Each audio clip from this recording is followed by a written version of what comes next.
തൂക്കിൽ നിന്ന് രക്ഷപ്പെടാൻ 10 ലക്ഷം ചെലവായി. ചെലവായാലെന്താ?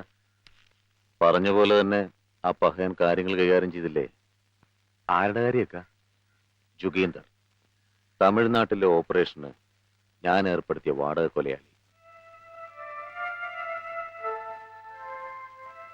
അലി, മദ്രാസിൽ നമ്മുടെ ഏജന്റിനെ വിളിച്ച് എന്റെ വക നന്ദിയും ഒരു സ്പെഷ്യൽ സമ്മാനവും കൊടുത്തേക്ക്. ഓ, ഇക്ക ഒരാഴ്ച കഴിഞ്ഞിട്ടുള്ള കാര്യമല്ലേ, അതപ്പ നോക്കാം. നിങ്ങൾ ബേജാറാതെ പൊയ്ക്കോ.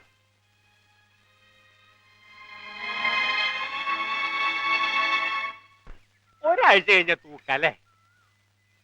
തനിക്കെന്താ ഇത്ര സംശയം? സംശയമൊന്നുമില്ല. ഒരാരാച്ചാര് ചോദിക്കാൻ പാടില്ലാത്തതാണ്, എന്നാലും ചോദിക്കാണ്. മുഖവുരയൊന്നും വേണ്ട, കാര്യം പറ.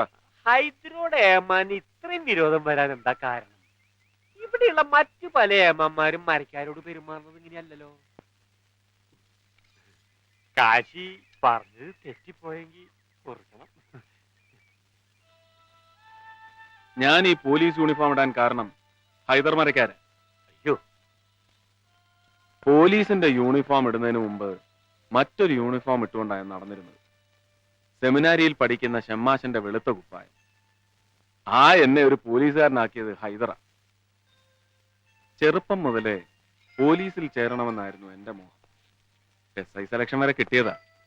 അപ്പോഴാണ് അറിയുന്നത് ഇരവേലിൽ മാത്യു നരിമാൻ ആറ്റുനോറ്റുണ്ടായ എന്നെ ഒരു പട്ടക്കാരനാക്കാൻ നേർച്ചയുണ്ട്. അപ്പച്ചന്റെ അമ്മച്ചന്റെ ആഗ്രഹത്തിന് ഒടുക്കം ഞാൻ സമ്മതിച്ചു. ബൈബിൾ പഠിക്കുന്നതിനിടയിലും ഓട്ടവും ചാട്ടവും സിനിമയൊക്കെ എനിക്കിഷ്ടമായി.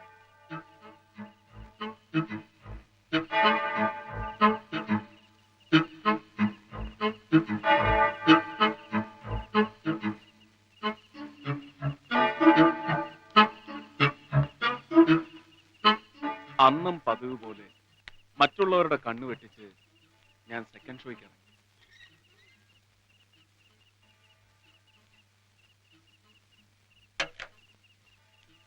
ധൃതിയിൽ പോകുകയായിരുന്ന ഞാൻ റോഡിൽ വല്ലാത്ത ഒരു കാഴ്ച കണ്ടു.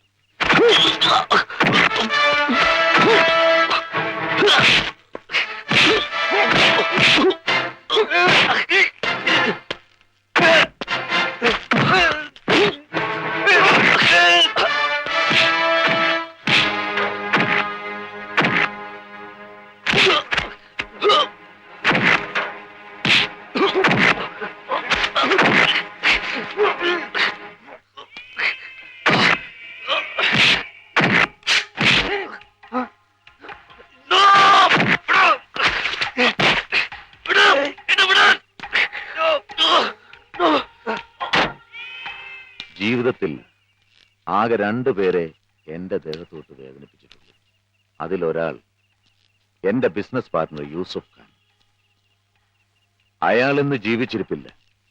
എന്റെ ആദ്യത്തെ കൊലപാതകം അതായിരുന്നു. രണ്ടാമത്തെ ആൾ DIG മാരാ, നിന്റെ ഡാഡി.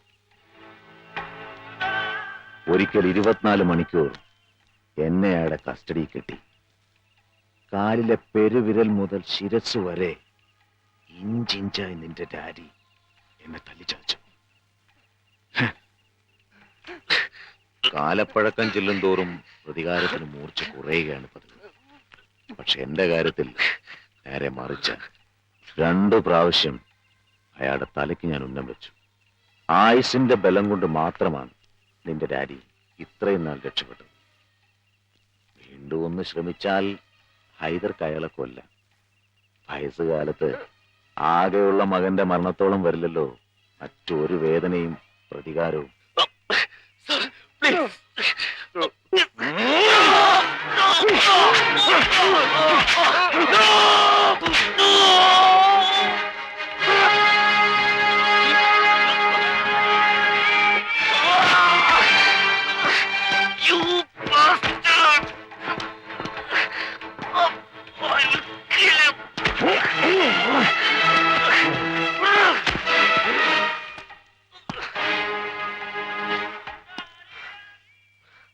നിന്നോട് എനിക്ക് യാതൊരു വിരോധവുമില്ല.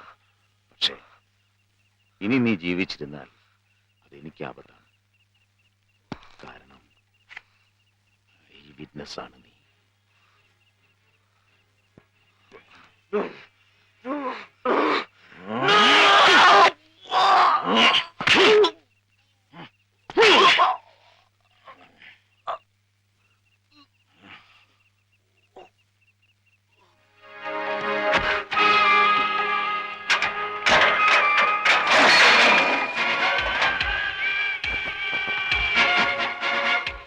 അലി, നാസർ, ആരാണ് നോക്ക്.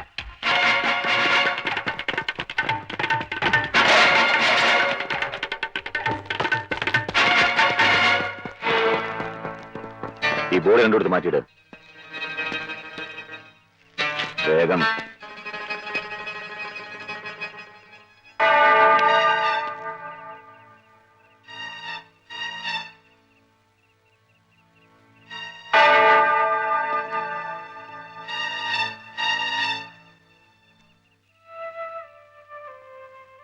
മൂന്നാല് ദിവസം ആരോടും ഒന്നും ഞാൻ പറഞ്ഞില്ല. പത്രത്തിൽ ദിവസവും ഇരട്ട കൊലപാതകത്തെ കുറിച്ചുള്ള വാർത്തകൾ. ഞാൻ കണ്ട സത്യം ഏറെ നാൾ മനസ്സിൽ ഒളിച്ചു വെക്കാൻ കഴിഞ്ഞില്ല.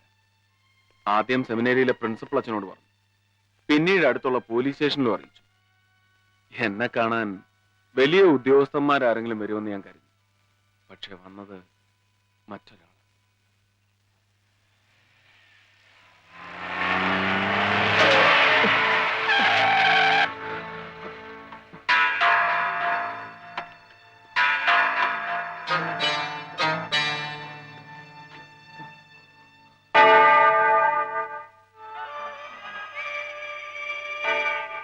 ഇതിനെന്ത് വില വരും? 5 രൂപ. അതൊന്ന് വാങ്ങിയപ്പോഴല്ലേ.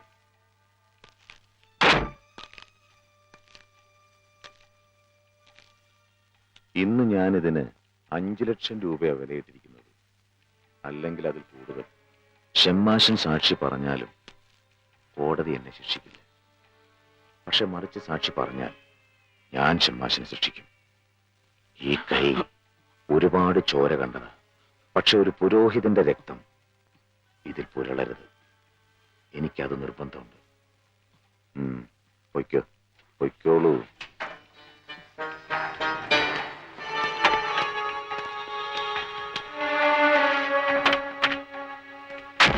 ഹൈദറുടെ ഭീഷണി കേട്ടപ്പോ ഭയത്തെക്കാളേറെ വാശിയാണ് എനിക്ക് തോന്നിയത്.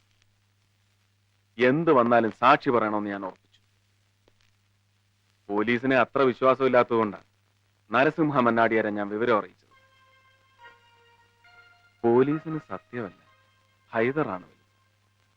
അതുകൊണ്ടാണല്ലോ എന്നെ വിലയ്ക്ക് വാങ്ങാൻ ഹൈദർ തന്നെ വന്നത്. ഹോം മിനിസ്റ്റർക്കും ഐ ജിക്കും എന്നോട് എന്തൊക്കെയോ സംസാരിക്കാനുണ്ടെന്ന്. പക്ഷെ എനിക്ക് പറയാനുള്ളത് മുഴുവൻ മന്നാടിയാരോടാണ്.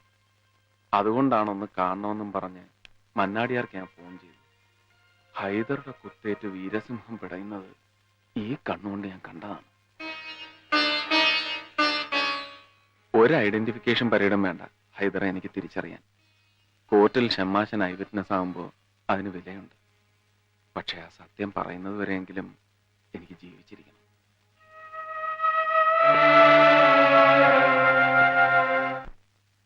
ഹൈദർക്കെതിരെ അറസ്റ്റ് വാറണ്ടായി. പക്ഷെ അതുകൊണ്ട് പ്രയോജനം ഉണ്ടായില്ല. ഹൈദർ മുങ്ങി. ഇന്ത്യ ഒട്ടുക്ക് ഹൈദർക്ക് വേണ്ടി പോലീസ് വല വീശി. അയാളെക്കുറിച്ച് വിവരം കൊടുക്കുന്നവർക്ക് 2 ലക്ഷം രൂപ വരെ പാരിതോഷികവും പ്രഖ്യാപിച്ചു. എന്നിട്ടും അയാൾ കുടുങ്ങിയില്ല. അവസാനം മന്നാടിയാർ തന്നെ വേണ്ടി വന്നു ഹൈദറെ തേടി പിടിക്കാൻ. ഹൈദറുടെ താവളമൊക്കെ നിനക്ക് പരിചയമില്ലേ? അറിയാം. പക്ഷേ അവിടെയൊന്നും ഹൈദർ ഉണ്ടായിരിക്കാൻ വഴിയില്ല. ഇനി അവൻ വിദേശത്തേക്കോ മറ്റോ കടന്നിട്ടുണ്ടാവോ? ഏയ്, പോലീസിനെ ഭയന്ന് ഇന്ത്യ വിടുന്നവനല്ല ഹൈദർ. ആ, ഒരു സ്ഥലമുണ്ട്. MLA കുട്ടിനായർ ഹൈദറിന് അടുത്ത സുഹൃത്താണ്. കുറച്ചു കാലം മുമ്പ് കുലശേഖരത്തിനടുത്തൊരു എസ്റ്റേറ്റ് ഹൈദർ അയാൾക്ക് വാങ്ങിക്കൊടുത്തിട്ടുണ്ട്. നിനക്ക് ആ സ്ഥലം അറിയോ? ആ, അറിയാം.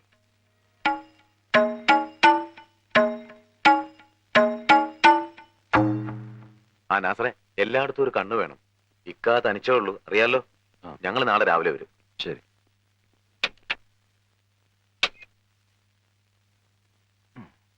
സൂക്ഷിച്ചോണേ.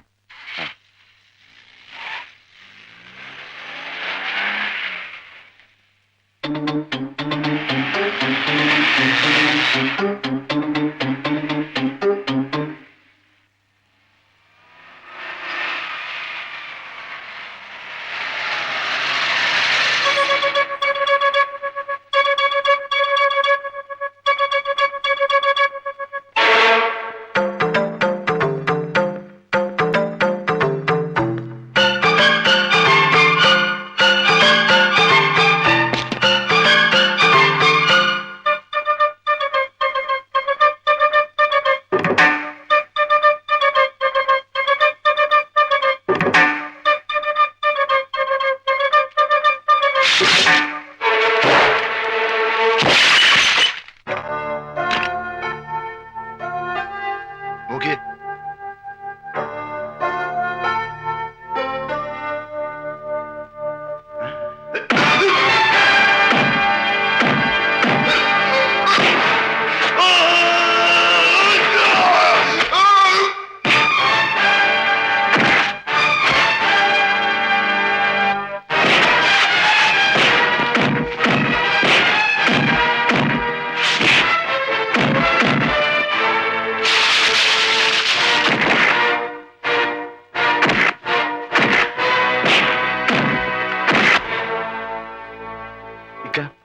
നമ്മുടെ ഈ സ്ഥലം ആരോ മനസ്സിലാക്കിയിട്ടുണ്ട്. പോലീസ് എത്തുന്നതിന് മുമ്പ് ഇക്ക ഇവിടെ നിന്ന് രക്ഷപ്പെടണം. ഇവിടുത്തെ കാര്യങ്ങൾ ഞങ്ങൾ നോക്കിക്കോളാം.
സംശയിക്കണ്ട, ഹൈദരമരക്കാര് തന്നെ.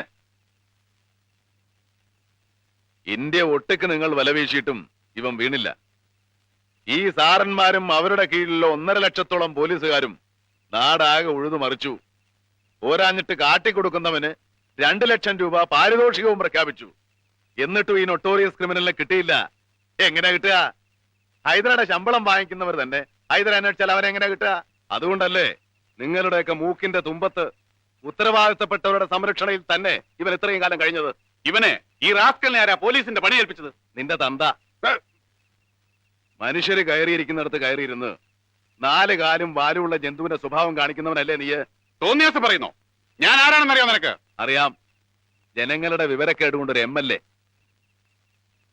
15 വർഷം മുമ്പ് എന്റെ മുമ്പിൽ ഓച്ചാനിച്ച് നിന്ന എന്റെ driver.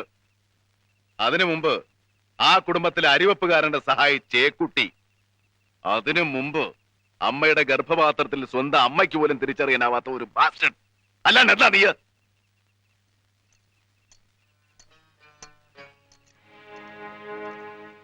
കൊണ്ടുപോയിക്കോളൂ.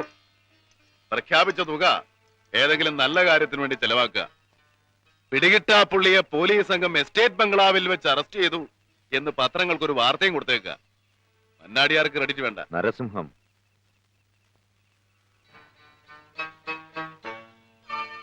Narasimham, half man half lion.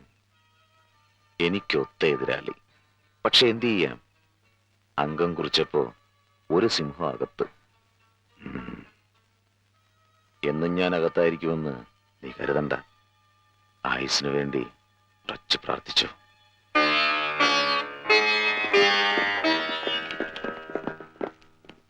ഹൈക്കോർട്ടിലും supreme കോർട്ടിലും കൊടുത്ത അപ്പീലുകളും ഹൈദർ പ്രസിഡന്റിന് നൽകിയ ദയാഹർജിയും തള്ളിക്കിട്ടാൻ നീണ്ട 3 വർഷമെടുത്തു.